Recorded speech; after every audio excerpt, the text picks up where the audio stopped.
Nako, napakahirap talaga ng sitwasyon ngayon na itong si Alan Peter Cayetano. Pinasok mo ang gulong yan, pues panindigan mo. Sabi nga, ito yung pinakamalaking pagkakamali mo. Yung banggain, yung kataluhin, di ba?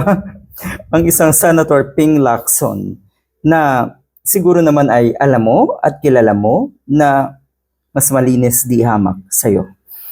Mas malinis di hamak, ulitin ko lang. Dahil ang sinasabi nga na itong mga kababayan natin, ito daw ng mga Cayetano ay kasing sakim, kasing guilty, kasing walang hiya ng mga Duterte.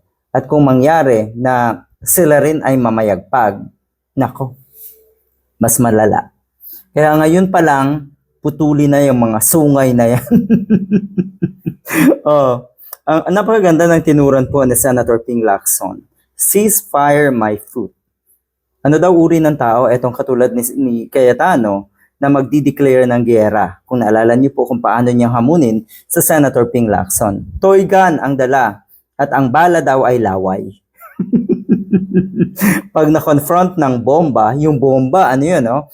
Yung sobrang daming ebidensya na hawak ni Senator Ping Lacson. At dadami pa yan. At yung bagman ay natukoy na rin na Senator Ping Lacson at marami pang titistigo nga laban kay Alan Peter Cayetano diyan sa mga flood control ghost project na yan sa Taguig. Nagre-request daw ng ceasefire nga itong kampo ni Alan Peter Cayetano. Pabulong ang pag-request ng ceasefire. Oh, eto ngayon ang sagot ni Alan Peter Cayetano.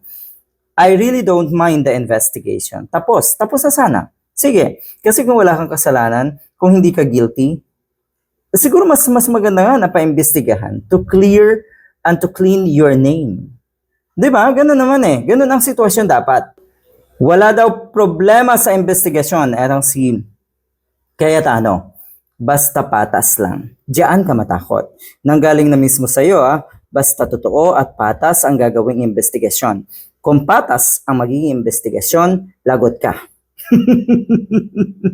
Kung totoo or kung nasa katotohanan ang lalabas, lagot ka rin. Dahil siguradong alam mo ang totoo, Mr. Cayetano.